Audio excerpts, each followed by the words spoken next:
प्यारे विद्यार्थियों, जैसा आप सब लोगों को पता लगी गया कि 81,000 की वैकेंसी आ रही है। वैकेंसी तो हर साल आती है और जाती है। वैकेंसी वे काम की है जिसमें आप सिलेक्ट हो जाओ। अगर आपका पड़ोसी सिलेक्ट हो जाए, आप उसमें सिलेक्ट ना हो, तो ये तो बहुत दर्द वाली बात है। तो विद्यार्थियों, उस वैकेंसी को आप लोग देखें।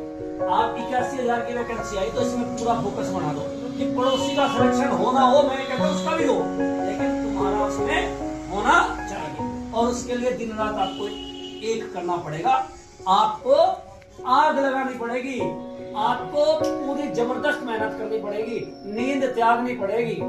आज फ्यूचर जोन आपके साथ है, 100% सफलता आपको दिलाने की कोशिश करूंगा, लेकिन आपके साथ की जरूरत है। करोगे? बहुत बढ़िया।